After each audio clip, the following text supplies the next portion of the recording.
The Basement Tenant, a novel, written by L.Z. Sinclaire, narrated by L.Z. Sinclaire. The wine was a Côte de Rhône, $14 a glass, and Carrie held it the way she held everything now, carefully with both hands, as if the act of not spilling could substitute for the act of not falling apart. The Linden Academy Winter Mixer occupied the second floor of a restored firehouse in Lincoln Park that someone's husband had converted into an event space, which was Chicago for a place rich people rented to congratulate each other. The ceilings were exposed brick. The lighting was warm and forgiving, designed for faces that had paid to be forgiven. A string quartet played something that might have been Debussy or might have been a Spotify algorithm. Carrie couldn't tell anymore. She used to be able to tell. "Carrie!" Vanessa Aldrich materialized at her elbow, blonde hair blown out to a mathematical precision, wearing a cream cashmere wrap that cost more than Carrie's monthly Lexapro prescription. "We've all been thinking about you." There it was, the sentence, 5 words that contained an entire social architecture. The we that meant the other mothers, the all that meant they'd discussed her, the thinking about you that meant she was a problem to be managed. "That's so kind," Carrie said, and smiled, and the smile was perfect because she'd been practicing it since August. "How's Miles adjusting? Transitions can be so hard on little ones." Transitions, as if the divorce were a weather event, as if Derek had simply blown through like a lake-effect storm and Carrie was still standing in the aftermath, damp and disoriented, waiting for someone to hand her a towel. "He's great. He loves Miss Patterson's class." "Oh, she's wonderful. She really sees the kids, especially the ones who need a little extra."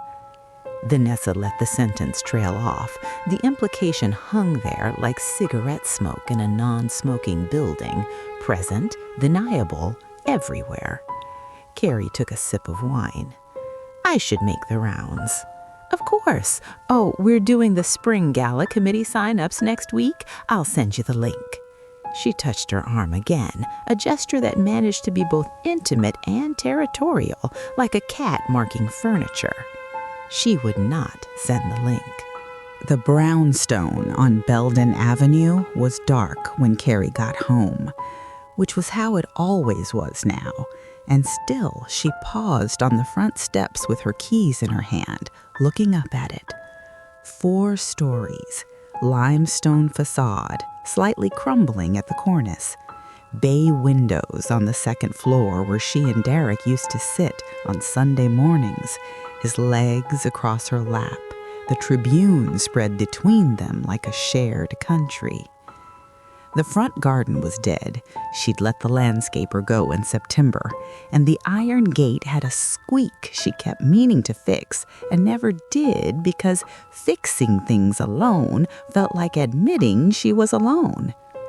She'd kept the house in the divorce. That was the word everyone used. Kept, as if she'd won something. What she'd actually done was trade her share of Derek's investment portfolio for a building she couldn't afford to heat. The mortgage was $4,200 a month. Property taxes ate another $1,800.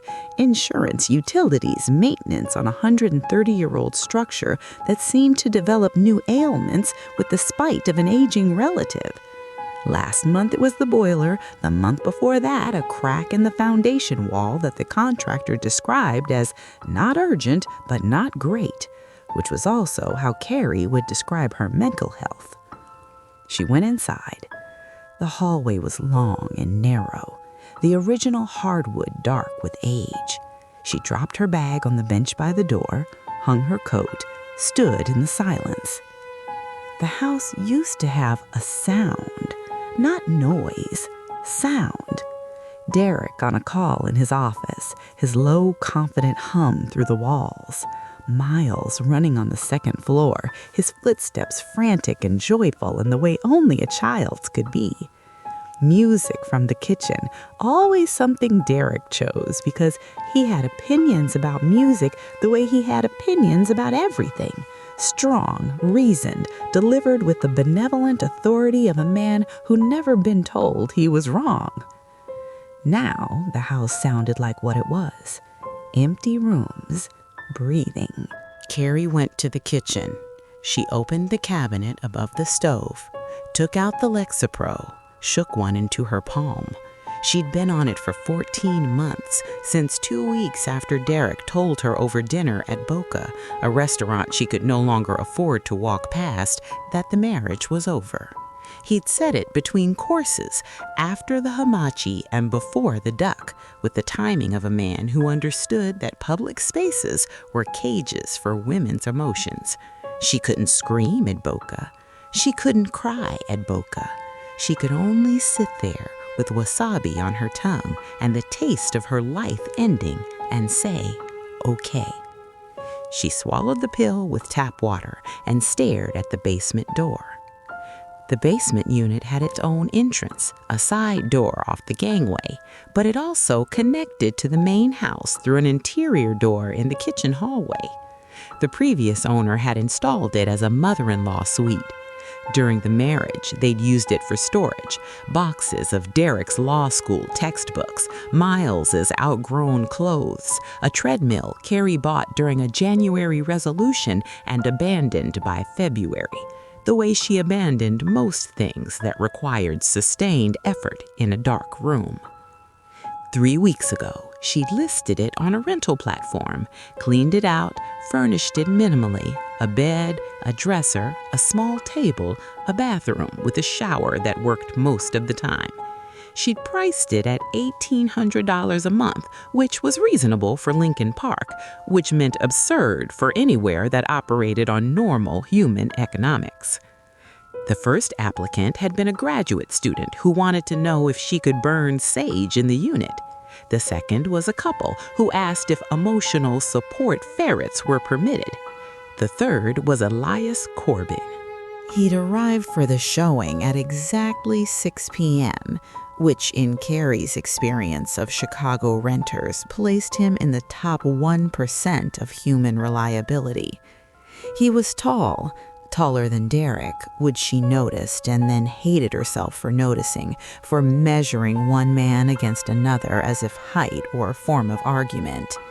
He was black, with skin the color of espresso, close cropped hair, and the kind of bone structure that looked like it had been designed by someone who understood mathematics. He wore a dark coat, no scarf, and carried himself with a stillness that Carrie associated with either deep discipline or deep concealment. She couldn't tell which, and the not knowing produced in her a sensation she hadn't felt in over a year: curiosity.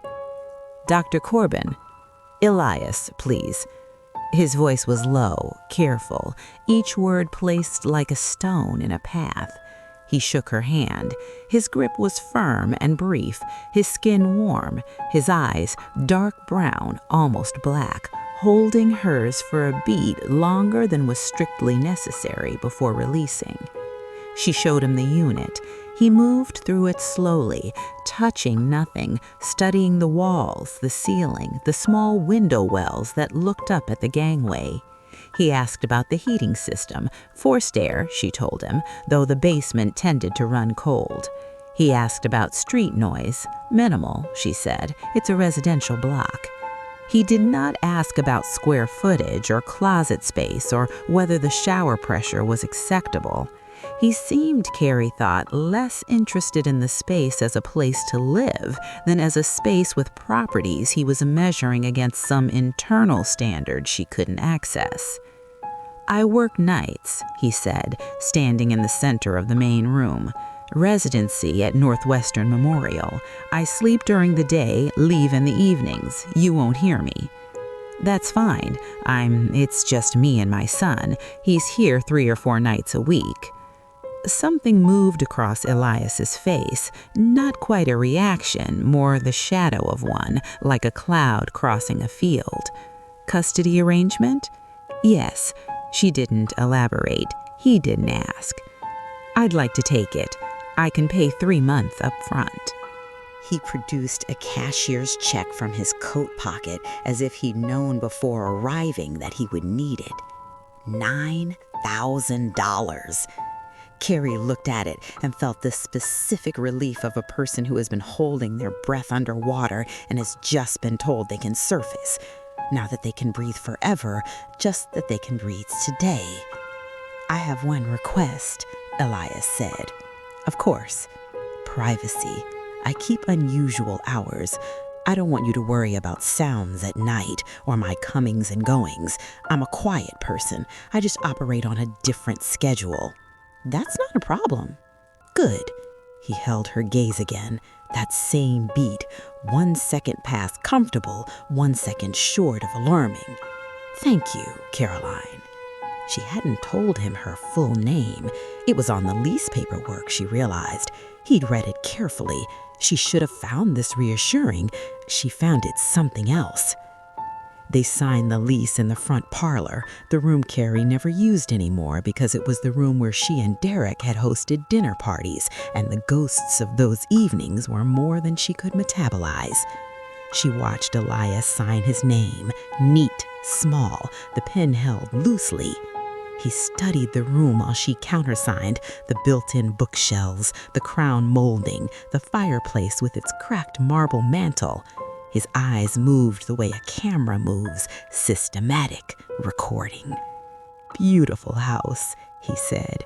"It's a lot of house for one person. Most houses are." He stood, buttoned his coat. "I'll move in tomorrow. You won't know I'm here." She showed him to the door. He stepped out into the January night, no hat, no gloves, the cold apparently irrelevant to him, and walked west on Belden without looking back. She stood in the doorway and watched until he turned the corner and was gone, and then she stood there a moment longer in the freezing air because the cold felt more honest than the house behind her. The end. You have been listening to The Basement Tenant, written by L.V. Sinclaire, narrated by L.V. Sinclaire. Thank you for listening.